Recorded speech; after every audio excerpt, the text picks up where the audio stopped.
Do you think that distributors can be successful whether they choose to do in-person, online, or a bit of both? Or are we going to see more success with one of those groups naturally? What are your thoughts around this? I don't know who wants to chime in here. Hello there and welcome back into the Direct Selling Accelerator podcast. I'm your host, Sam Hinder. Today we're doing a podcast with a twist. We're going to be bringing in three very special guests to talk about or debate about the in-home party, a conversation I have been having more and more of late with corporates and with field has been, is the in-home party still a thing or is it dead and gone? And so I wanted to bring in some experts in the industry to talk about this very topic and to bring their opinion to the table so that we could discuss it and really hear what's going on for various different companies right now. What are the observations? What are the field they're experiencing? And of course, where are companies training and placing their time and energy? So if you are with a company right now, or you're thinking of going into the direct selling industry and you've been watching the in-home party wondering, do I invest my precious time in this or is it dead and gone? I think you'll love listening in to these amazing individuals. So by introduction, I would like to introduce you to three very special people. The first person that I brought into this was Jodi Crater, the Senior VP of Sales and Field Development at Lemongrass Spa. Jodi joins us from Florida in the US and comes to the table with decades of direct selling and personal care experience. Jodi has achieved top-level positions in the field with two different direct selling companies and held corporate positions, such as Director of Sales and Marketing, VP of Field Development and Training, VP of Skincare, and President. Jodi comes to the table with experience both as someone in the field and, of course, someone who is supporting the field. So I thought a perfect individual to debate this topic. Next up, we have Peter Verdegem. Now, Peter has not only developed products in the network marketing industry, he's also been involved in field training. He's completed his MBA, got a PhD, and has been in management roles in both network marketing and Party Plan. Peter's most recent role was with Party Light Europe as president, and he comes to the table with various differing opinions on where the party is at and where it is going. Last but certainly not least is really good friend in the industry, Kelly Whittle. Kelly Whittle is currently the National Sales Manager of Postie Fashions in Australia. Coming to the table with over 27 years of experience in the direct selling industry, including 18 of those in corporate roles, Kelly is a dedicated professional known for her positive approach and passion for business and sales. Her expertise lies, however, in inspiring and guiding individuals to grow their businesses, manage their teams, and of course, she teaches how to run successful in-home parties. So I'm really excited to share with you this debate. I really enjoyed talking to these amazing individuals. They bring a wealth of experience, knowledge, and of course, passion for the industry to the table. So with no further ado, let's jump on over and listen on in to this fantastic discussion with these three amazing people.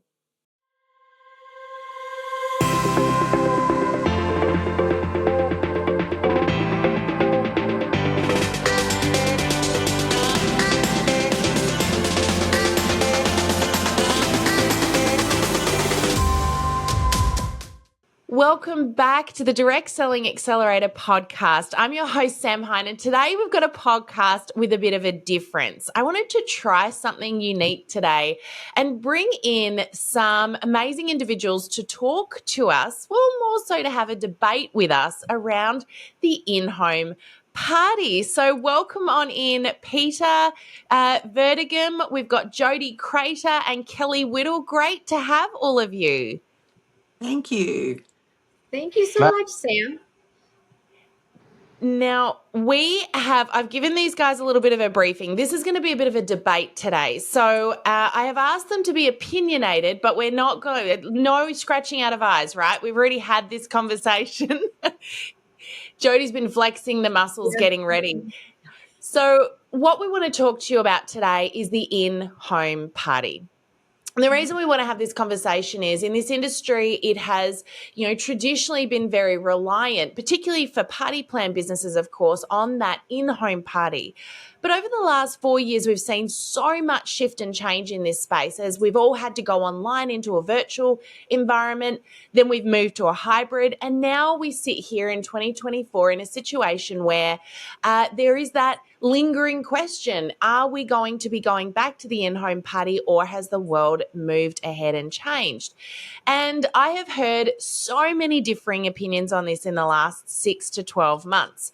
In fact, we've seen some companies go down the road of saying we discourage the in-home party now as a party plan business, and others are really banging their head against a wall trying to get people back in home and struggling with it, whilst others are using in-home parties as an everyday tool once again like they did 4 or 5 years ago. So I've pulled in some individuals from the industry today who have got oodles of experience, have watched many things going on. And in fact, Jodi, you're with Lemongrass Spa, and you're actually doing a study on this right now. Do you want to tell everyone a little bit about what you've been up to when it comes to the in-home party? Well, yes, because this has been such a hot topic, and it's so interesting, Sam. One of the reasons I wanted to do this study is because this is, pops up every so many years. I mean, if you look back when replicated sites first started, in what early mid 2000s, people were like, this is going to kill us. This is the end of the party plan model if everybody goes to websites. And then Facebook started to become a thing, and it was like, oh my gosh, this is going to kill in-home parties. And so I don't believe in-home parties are dead. And so but they are different, and they're engaged with a different individual a little bit. So we decided at Lemongrass, we're going to do a case study to really look, is it more in an age demographic of those that we bring in?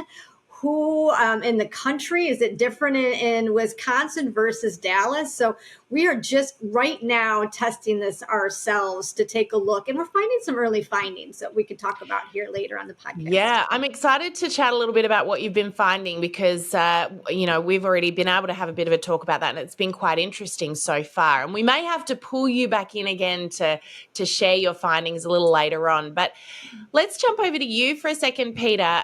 Peter Verdegem, you are the former president of Party Light Europe. So whilst you've got and I'll get you to explain a bit about your background because you've got a background in the health and wellness space. You've also had a lot of experience with a company that is essentially a party plan company, but going through a lot of shift and change as well. What have you been noticing when it comes to the shift in with the party plan business? Yeah, so that's right. I've been working almost 25 years in direct sales, and in different models. I've used them basically all the affiliate model, the typical multi-level marketing, party plan, and the first thing I want to say is direct sales. A party plan is actually the mother of it all, right? I mean, party plan, in-home parties or in Starbucks parties, it's all coming together to talk about your products, to talk about your business opportunity, and to make personal connections. And I think that we never should forget that. I mean, we will never replace meeting with each other, whether it is in home or not in home, but the the face-to-face contact should be and has to be part of a successful business in direct sales in general. So just broader even than party plan. And however, I do see that when you talk about demographics, I think younger people they don't want to go. In my opinion, don't want to go to somebody's house to develop a business. They, on the other hand, do want to go to a party on the beach, right? And I've done parties when companies where we were selling energy drinks. Well, and we had then organized a beach party, and that's where the actual business happened and the sales happened. And you could argue that is also an in-home, in this case, an in-beach party. So I think for the younger demographic, we have to replace the home with maybe a different location. And then there is a section, of course, that does their own business completely online, which is great. But a lot of people that I know from all the companies that I worked for are not savvy enough. Let's be fair. They're not savvy enough to do that really online, so they rely on actual driving around in their car and meeting people, whether it is in home or not. Yeah, interesting take on it. And I definitely want to talk about the generations today because I think we've seen a big shift, especially when it comes to those age groups and the way that this industry appeals to those different age groups. And, in the lead up to this podcast, I also had a chat with a lot of distributors in the field as well. And some of the feedback coming from them, again, very mixed, but the general consensus was depending on the age group you work with and you want to attract, depends on how you need to approach this. So we might come to that in a minute. But Kelly, you also have worked in traditional party plan. You've had to do the adapting. You've come from Body Shop at Home, where you worked for 12 years. Is that right? Did I get that right? That's right, yep. And of course, sadly, they've just wrapped up in Australia, as they did in the US just over a year ago. And the UK, everywhere. And the UK, oh my goodness. And then now you are working with another traditional party plan business, Postie, which is an Australian-based clothing company. Do you want to share a little bit about your take on the in-home party right now? Absolutely. Look, I think probably sometimes the problem here is the word party. When you think party, you think big, you have to get lots of people, balloons, decorate, put on food and things like that. I think it's still very alive and well, but it's the take that you put on it. As you were both saying, there is, different generations, but, what are the words that you use? Is it an event? Is it a styling session? Is it a workshop? You have to address it to the demographic that you're actually meeting and talking to. Peter, you mentioned about people don't want people in their homes, but, we go out to socialise now and places allow you, there's private dining rooms, there's cafes, there's community centres, there's all those sorts of things. But I just don't think, there are so many options available to people, but nothing replaces that feel, touch and community that brings people together. So I think it's the way that we approach it. Do we call it party or do we call it something else? To me, a party is, and I never forget way back when I was in the field and I turned up to somebody's house and the little girl said, "Where are the balloons? I thought we were having a party." And I was like, "Oh, it's not that sort of party, sweetie." So is that the word that actually puts people off, that I have to do this big grand event? So I still believe there's a place, but it's how we approach it and make it demographically appropriate for everyone. If I may immediately react to that, Kelly, I think it's a great question. I never thought about it that way. We so much have lingo and calling it a party, but yeah, probably you're right. I mean, it would be a little bit off-putting to me to have to go to a party. And maybe it would be smart to indeed come up with some different words that would really make it attractive to a different demographic. And, I agree.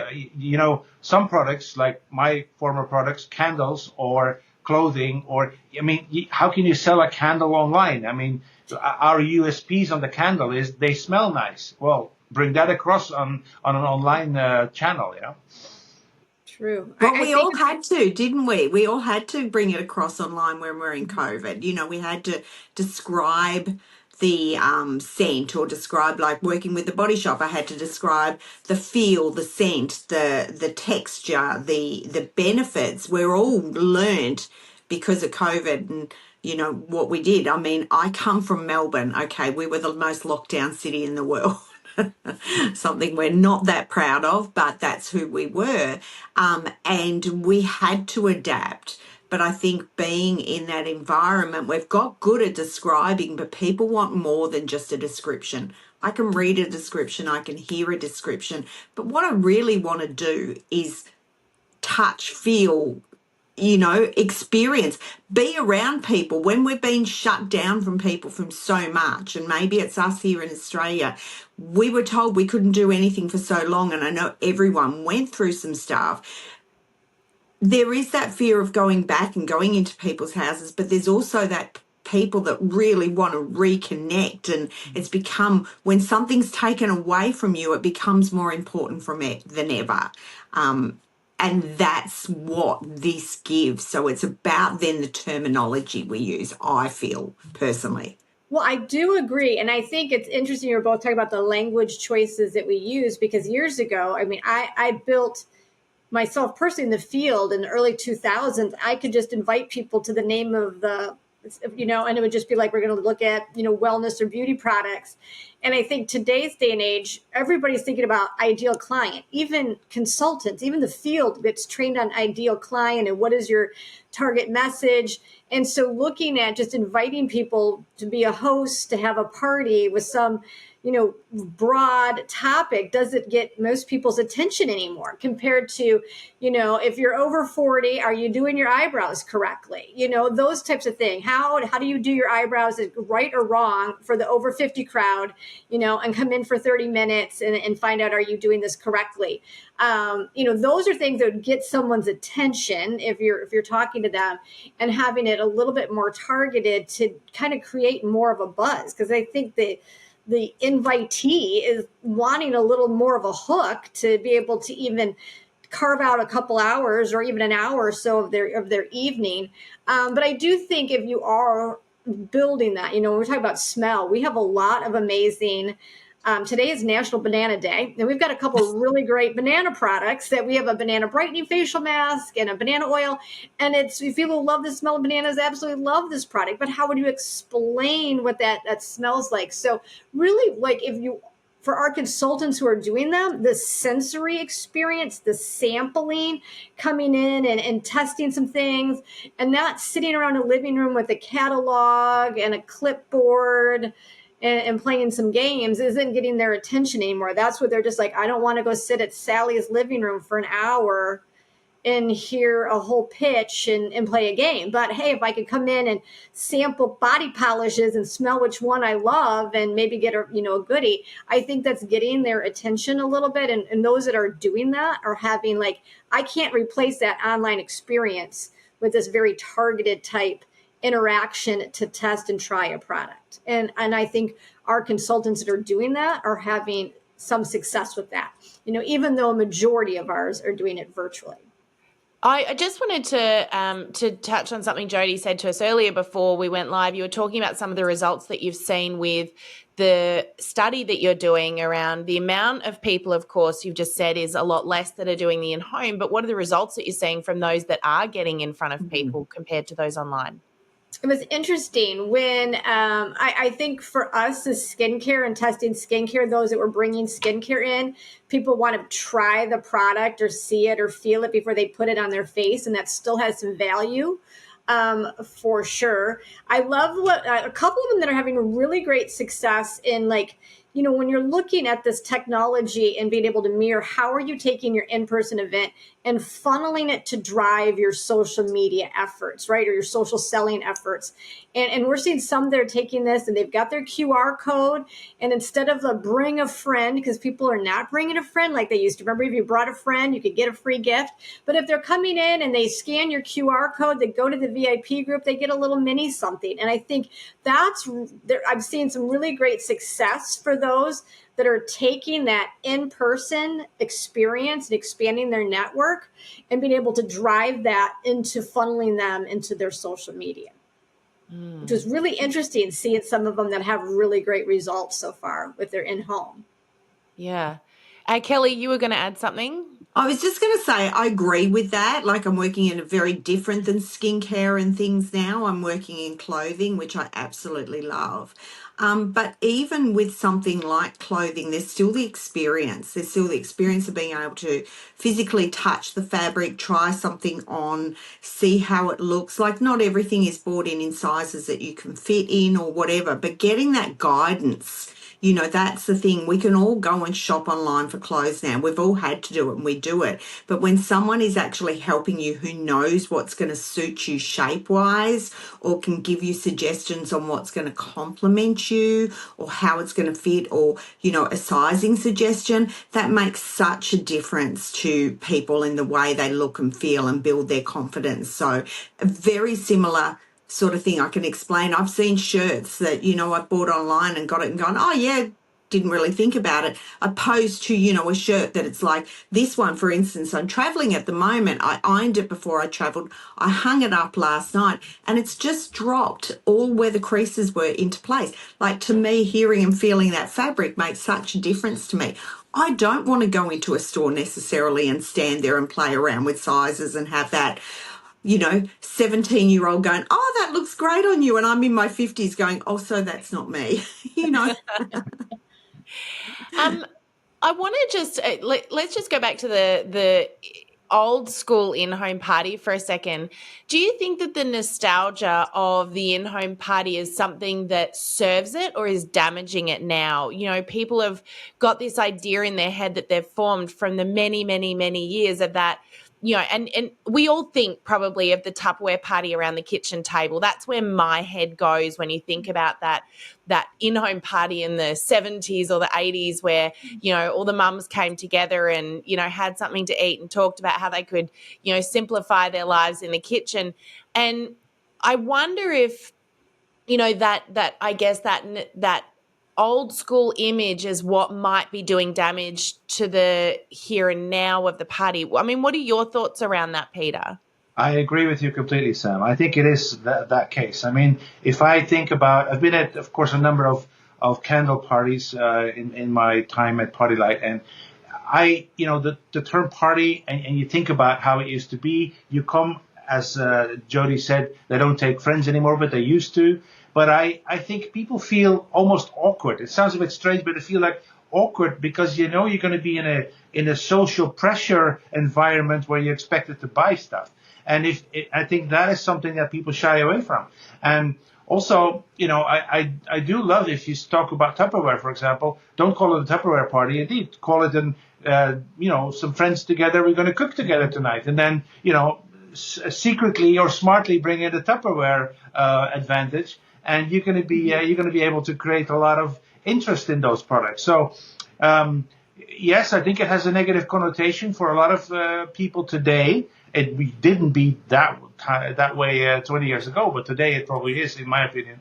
And that's why rebranding the whole thing, it has its place, absolutely, particularly for certain products, but we have to rebrand it by making it an exciting event and not simply make sure that people don't know up front that they're going to be sold a plastic box. I'm sorry to say it that way, but yeah. Yeah. You know, it's interesting you say that because we actually work with a lot of Tupperware consultants, and one of the things that we found quite successful, and it goes off what all of you have said here, is the changing of the wording. And so we got some distributors to go out and run a platter workshop or, you know, a cake bake. You know, everyone came and made their favourite cake. Just like what you were saying, Peter, they all kind of taught each other something.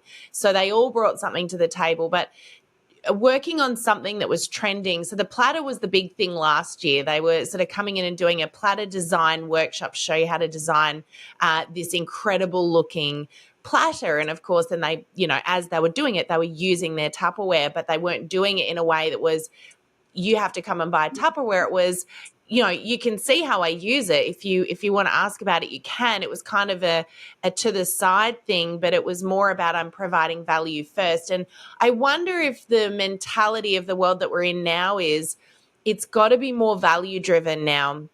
Then people are so used to being sold to. Do you guys think that people are a bit over being sold to? I wonder if that's where we're going now. They're a bit sick of it. Are they sick of it? 100%. It's sell these days. Shoppers are smarter than ever before. You know, years ago when, you know, I won't say how old I am, but, you know, you went to the shop and that's where you bought, or you bought through Party Plan. Now you've got the options of websites. You can get it delivered by Amazon. You know, like we can research things. We could only ask the question of the person in the shop prior. And now we can research it ourselves. Often before, recently, for instance, I bought an ice making machine. And the amount of research I put into a $100 ice making machine was ridiculous. I don't know why. But anyway, I wanted this particular pebble ice, all of that sort of stuff. We are smarter shoppers than we've ever been before. But when you're actually selling, and I don't like the word selling, I feel these days we have to solve problems. Mm-hmm. to help people, we have to be problem solvers. So we have to find their problem and help people solve it. And when you help people solve it, then that they build that trust, that relationship with you, and then they're happy to purchase off you. If you're just going out there and sell, people go, whoa. But if you're going out there, for instance, now, like obviously I'm working in clothing, but I don't want to sit there and say, just come have a look at clothes. You can say, bring along an item that you're having trouble styling and let me show you how to style it. Then people are going, oh, I've got a problem. She's going to help me solve that problem. Same when I was working with the Body Shop. It wasn't just about selling everything. It's about show me what skincare you're using right now, and then I can help you get the results that you want. Did you know if you add this to your regime or perhaps use this, I'm not telling you what you've got. I'm solving a problem, and that's what we've got to do. And that's what party plan and all of those things have to be about now, problem solving. So it's solution selling is what I'm going to call it. Yeah, I think that's a really good point. Jodi, you talked to me previously about changing it up, doing things like mask bars and, having a different way of getting people together. You're not opposed to getting people together, are you? No, I don't. And I think we even talked about, like, if I was going to be back in the field and if I was with Lemongrass, I would be mixing it up. I know if I was talking to Kelly, I'd be like, okay, where do your girlfriends get together? And, okay, well, we like to get together sometimes once a month on Thursdays, and we go to this wine bar and we have fun. And, then I'm like, let's do sangria and serums. They're easy. You can put a few of them around the table, have some fun, educate people on clean beauty, and just have a cocktail like where they normally meet. How, Kelly, would you normally invite your friends? Do you guys text? Yes. Okay. About how far out? About 5 days before. We're like, hey, are we on for follow the cadence, how people normally, I think, connect and where they like to be. And I do agree.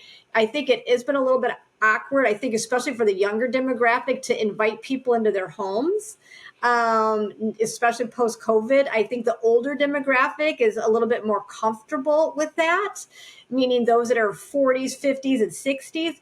But the 20 and 30-year-olds, that just seems like I got to clean my house. I have to do what? No.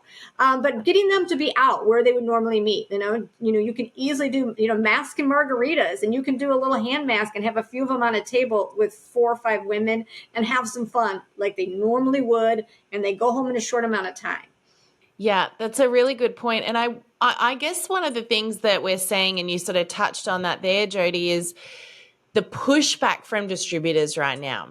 And it's as much as, we know that connection is important. In fact, I would say, and I think you've all mirrored this, connection now is probably more important than it's ever been before. People want to be in person with each other, but there's also the right way of going about it. And I think that's a really good point you make there, Jodi. Some really clever ideas too. So hopefully people are scribbling down notes while they're listening to this. But what about the pushback from distributors? When someone says, I don't feel comfortable, I don't want to do in person, do you think that that's going to damage their business? And do you think it's possible with a product that is touch and feel, which each of you have worked with, a product that needs to be smelled, that has sensory, obviously the clothes don't want to be smelled, Kelly, that's more a touch and feel thing, but we want to bring the sensory side of things into this, right? So do you think that distributors can be successful whether they choose to do in-person, online, or a bit of both? Or are we going to see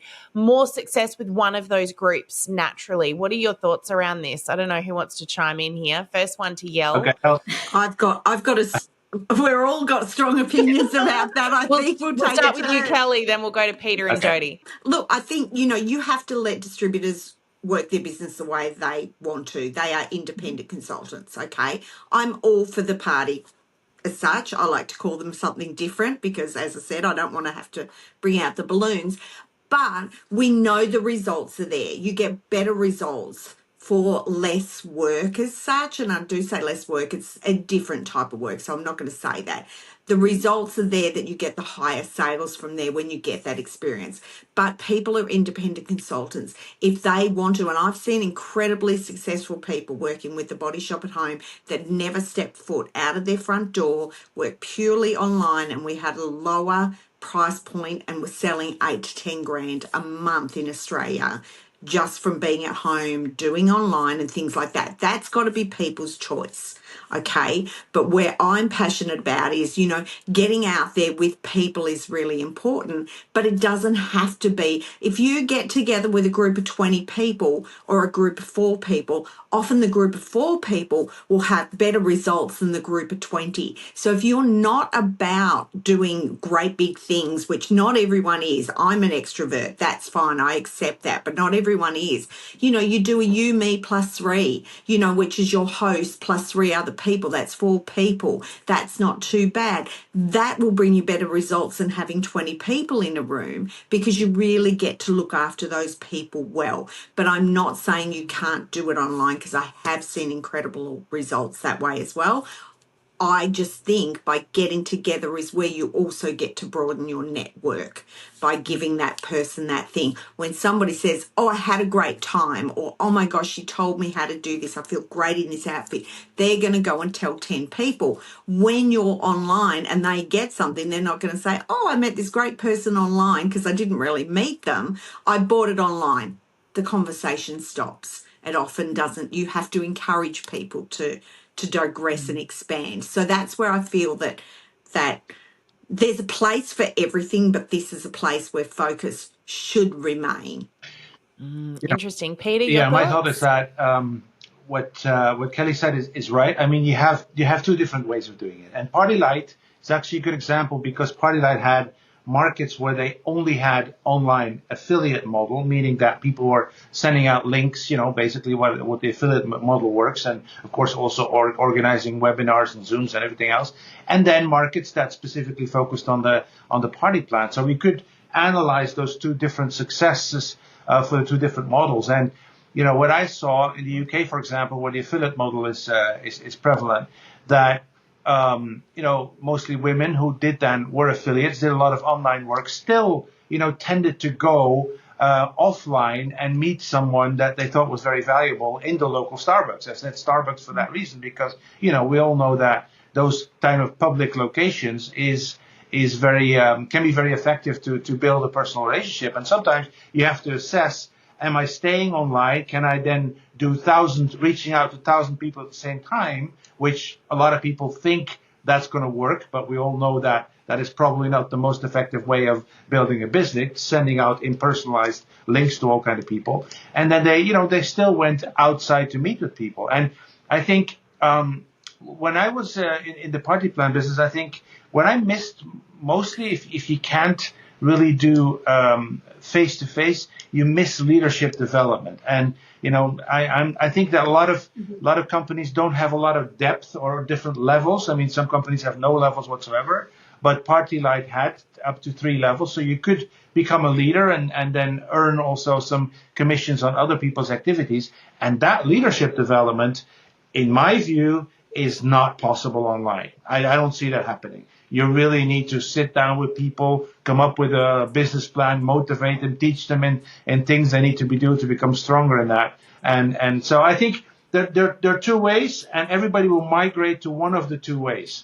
But mixing them I don't see a lot of people doing both ways successful. Interesting. Oh, I think that opens up some cans of worms right there. Jodi, your thoughts? Well, I know these are really good topics. I feel if I can help someone at least do their first event or a grand opening in person and kind of get their community around them to support them, I feel like they feel a little bit more grounded in what they're doing. And then, of course, if they can't attend, do it a virtual event. That would be an ideal situation. But we have a lot of consultants that will only do virtual. If we said you have to do in person or that's part of it, they would be bye. They wouldn't do it. And I think you kind of find your rhythm and I do think you have a good point, Peter, because there's definitely the team building, there's a much different onboarding experience when you can sit across the table from someone at a coffee shop and talk to them about their goals and their whys instead of trying to talk about your goals and whys over a Zoom. That's just how often are people going to open up if they don't know you as well.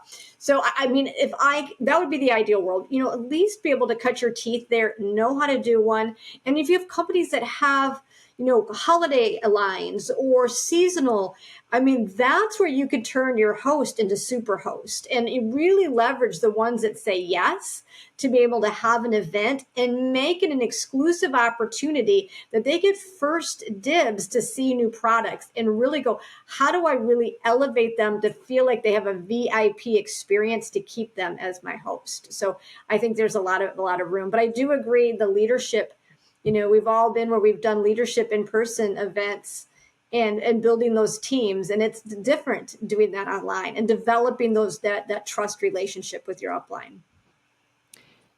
That's Interesting.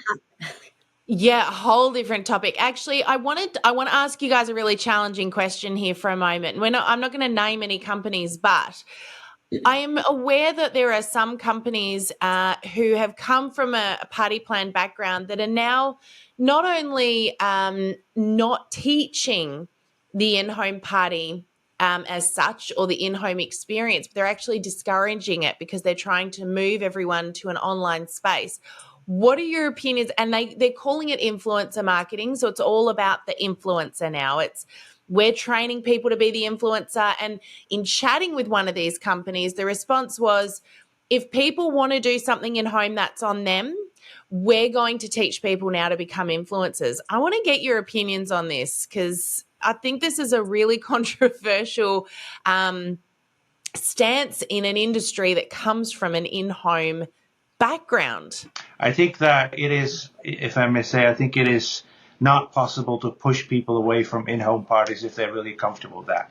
And sadly, I mean, they will just not be comfortable with the other way of doing it. Only return customers you can serve online if you're a typical party plan in-home person. Return customers, of course, you don't need to meet in the house again.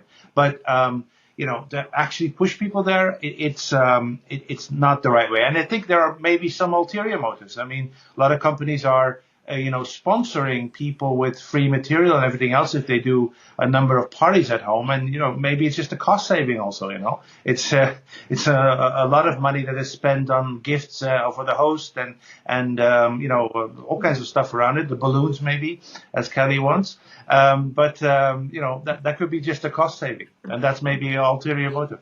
I do agree with you because, Lemongrass Spa is over 21 years old, and the roots came from, Heidi herself doing in-home events and building that company up. And through COVID, obviously, everyone adapted to virtual parties, and many of them are staying there.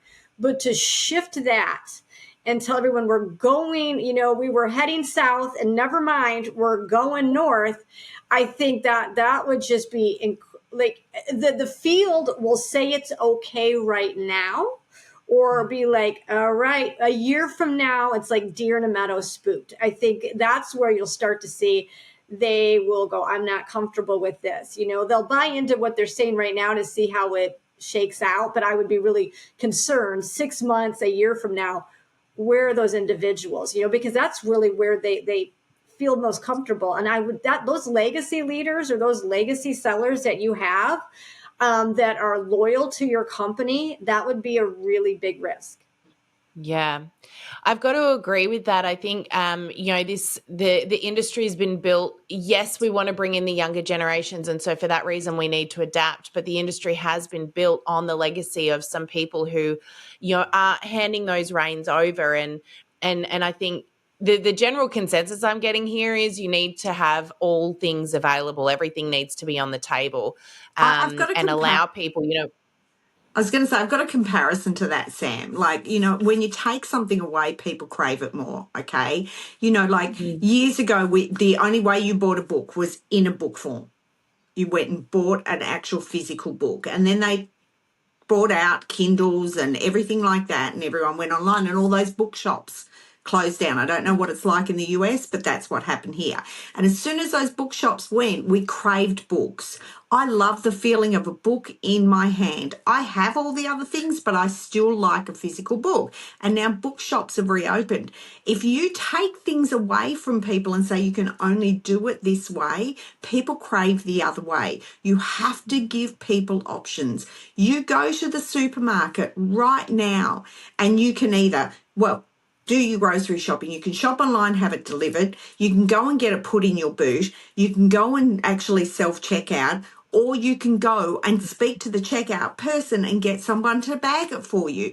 You have to give people choices. When you take away choices and say this is the only way you can do business or this is the only way you can buy, you're alienating a big portion of your market. And I feel like that's going to bite you on the bum one day. Personally, that's me. I like to go to the checkout person and have them bag my stuff up. I like to hold a physical book.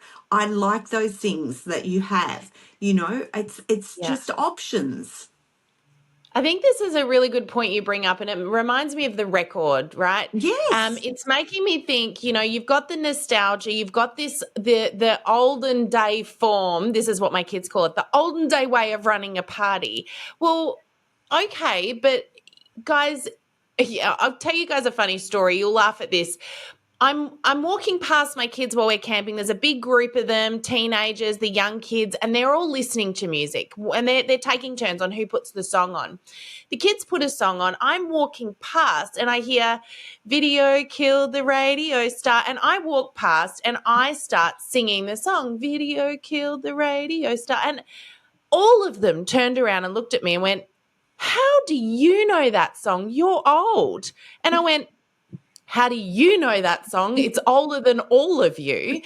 And it's just such a good reminder. Sorry about my singing, by the way. That is officially the first time I've attempted to sing in any way, shape, or form on this podcast, and it will be the last. But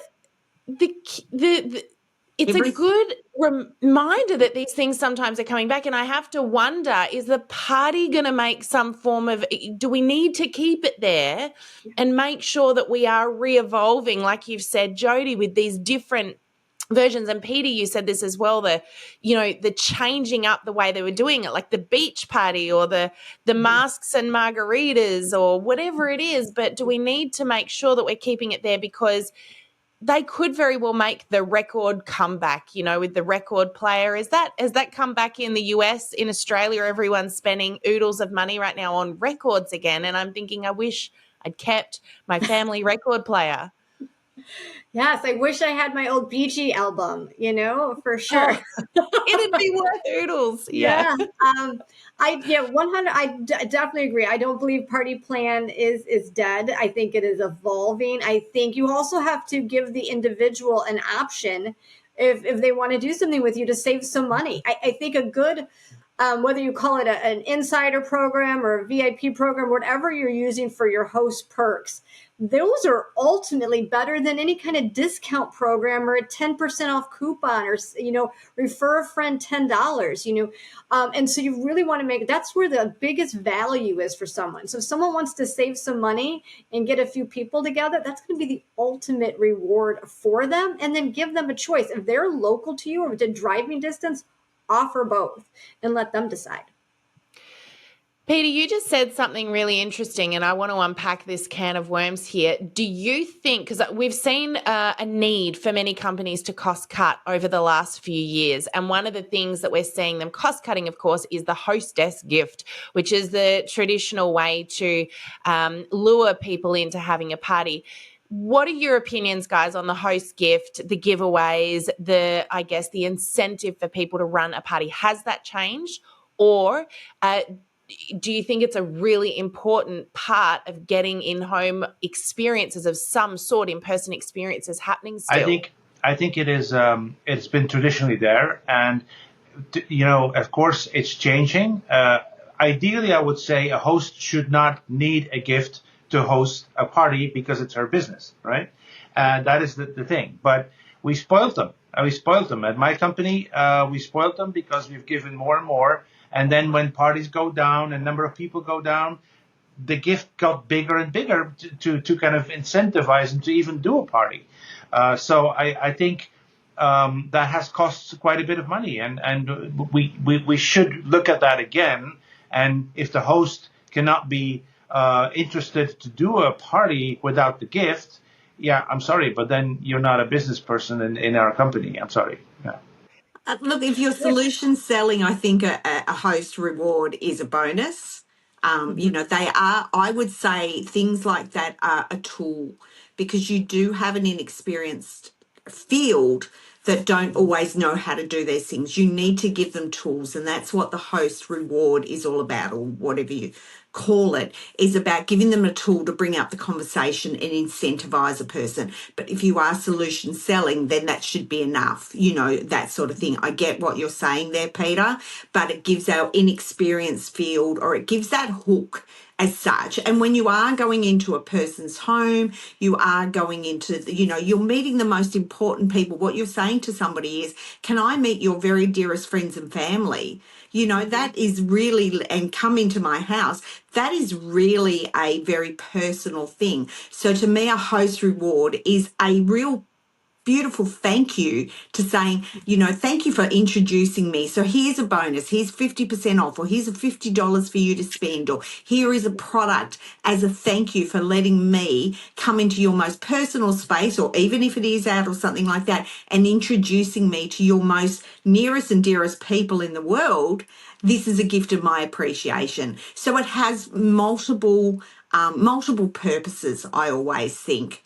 So I feel that it is an important thing for many, many reasons. I agree, Jodi? Kelly. It's a value transaction. You're providing me some value by introducing some individuals, and I'm providing you some value back.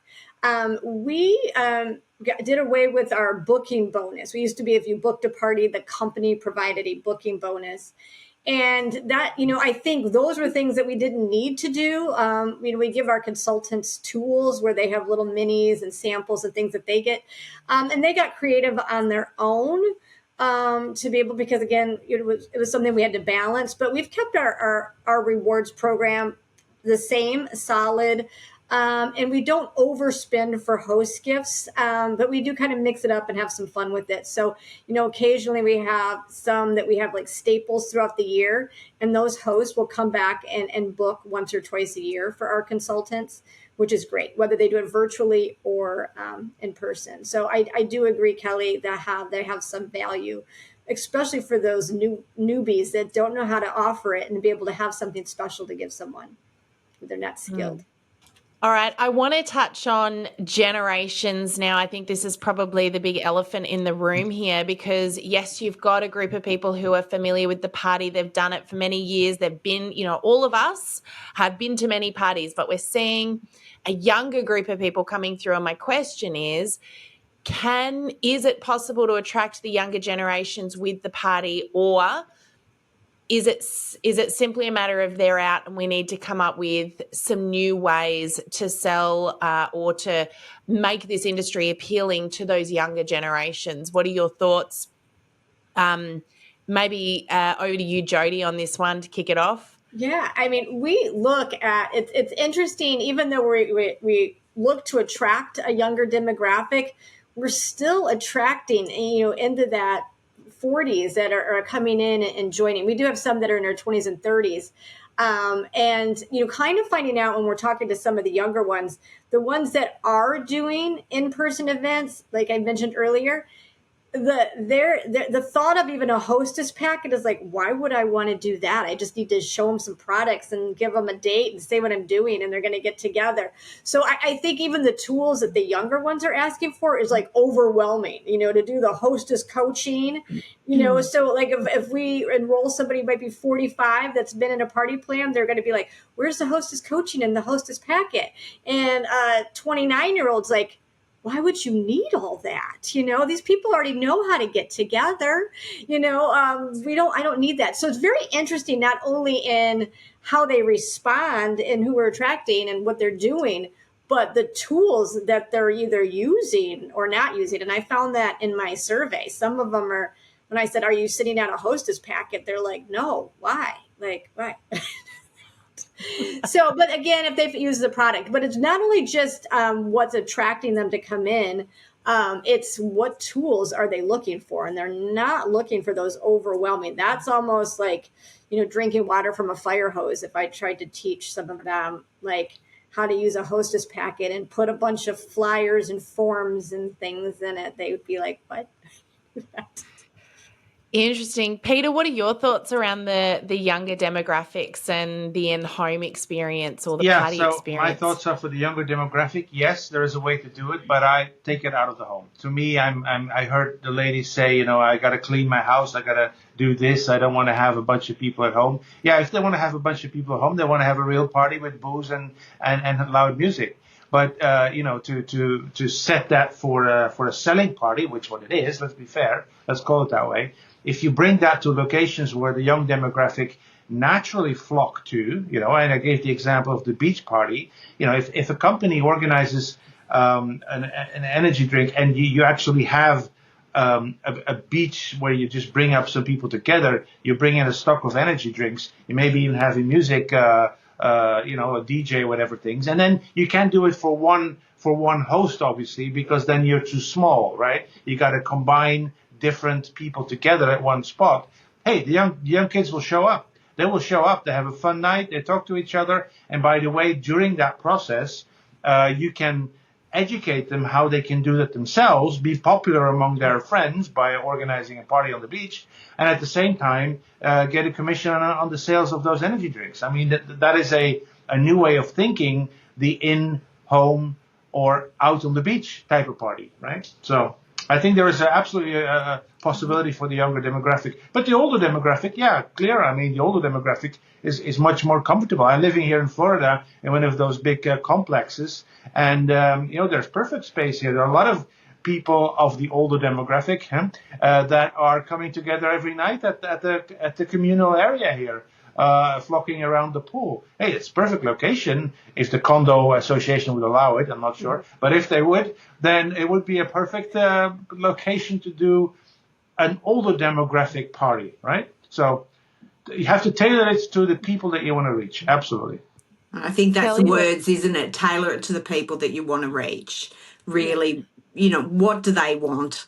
What's going to work for them? How are you going to? I know, Jodi, you were saying about the hostess packet and things, like we're having this discussion about how to talk to people the other day. And, like in our day, I still like talking on the phone. I don't mind a text, but there's no point ringing a person if you know that person won't answer the phone. I don't answer the phone from numbers I don't know because generally they're trying to sell me solar systems or something like that. So, is it that you text, but does the text get through what you're trying to say? Sending the voice recordings very popular now, and the younger demographic love that. So, that quick, sharp message. Sam and I do it to each other often because we can't catch one another, sending those where people can hear the excitement in your voice or the tone or whatever. You have to reach people the way they want to be reached. It's not the way you want to reach anymore. And if you can do that and take it to the place and all of those things, then I still think that there is a place for them.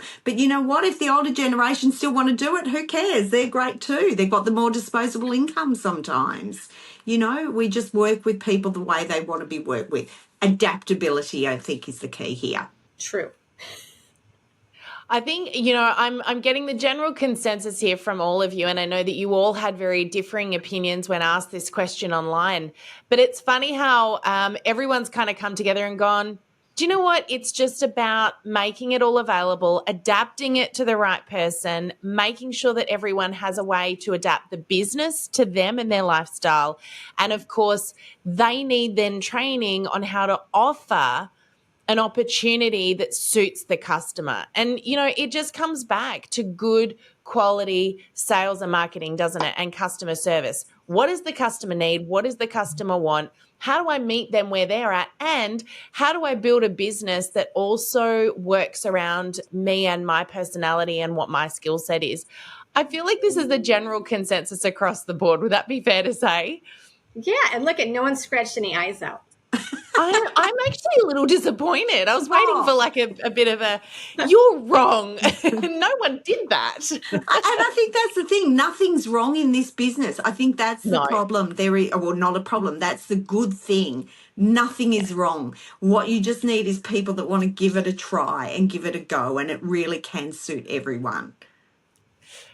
I think it's really fascinating that you've all, I guess, come forward with the opinions that you have, which again all work in together. And I think there's nothing's out. The interesting thing is we are seeing some companies leading forward with this is out, this is in, this is how we're teaching, this is what everyone needs to do. And that probably is the worrying thing, because what it's saying is you can only build a business here this way, rather than saying, you know what, we understand that we've got people from different generational backgrounds, different demographics, different needs, different skill sets. And so, I think it'll be very interesting what happens going forward. But I'm actually expecting to see a bit of a comeback of the in-home party, to be honest. And I think, Jodi, you're on the money that it's going to be. And Peter, too, that party on the beach situation, very interesting concept right there. I think we're going to see some adapted versions of the in-home party coming back, and that nostalgia, I think it's going to become cool again. That's just my prediction. Everything old is new again, Sam. Yeah. And I'm not going to sing it.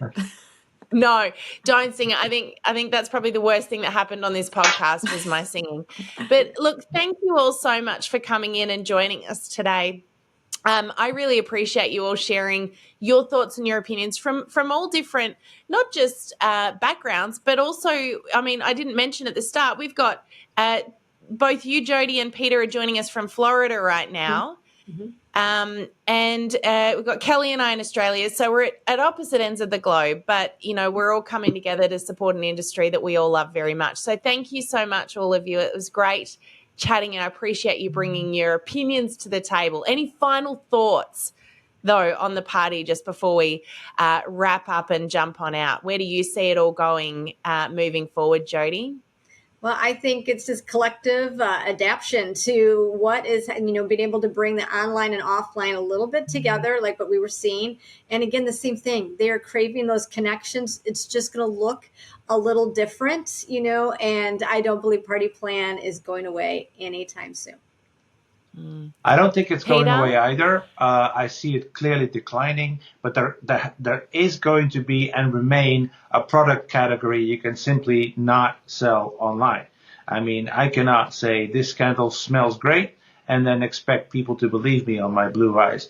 So there has to be touch and feel, and I think everybody said that many times. So it is not going to go away, but it's going to decline. I don't see a bright future for the traditional one, but I do see a bright future for a younger crowd in the adapted version at completely unexpected locations. Good thought. Kelly? I'm just going to say, if you're thinking that you can't do it, just embrace it. Give it a go. You start with family and friends, and they're your biggest cheerleaders.